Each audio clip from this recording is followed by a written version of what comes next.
আমি প্রতিদিন কোর্টে যাবার জন্য বাড়ি থেকে বেরিয়ে কোন রাস্তাটা ক্রস করতে হয় আমাকে, সেটা আজকে তোমাদেরকে দেখাবো। কীরকম জঘন্যতর রাস্তা, রাত্রিবেলা অন্ধকার থাকে। আজকে আমি তাড়াতাড়ি চলে এসেছি বলে তোমাদেরকে দিনের আলোয় দেখাবো সেটা।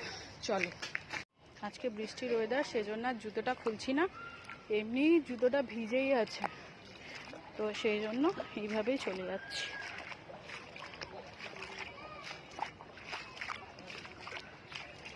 কেন শেষ না, এরপরে আরও একটা রাস্তা আছে, সেটা ক্রস করে আমাকে যেতে হবে, সেটা আরও জঘন্য। এই হচ্ছে সেই রাস্তাটা, মানে আমি কিভাবে যাব সেটাই ভাবছি। চারিদিকে পানা, কচুরি পানা ভর্তি, আরও ছোট ছোট পানা, এদিকে নোংরা ভাগাড়,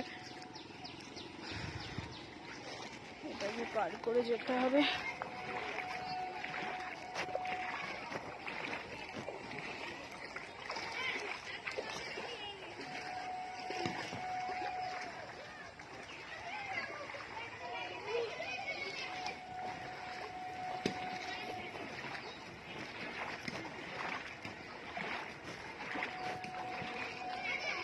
ভিডিও করার চক্করে পাজামাটাও ভালো করে গোছানো হয়নি, পাজামাটাও ভিজে গেছে। এবার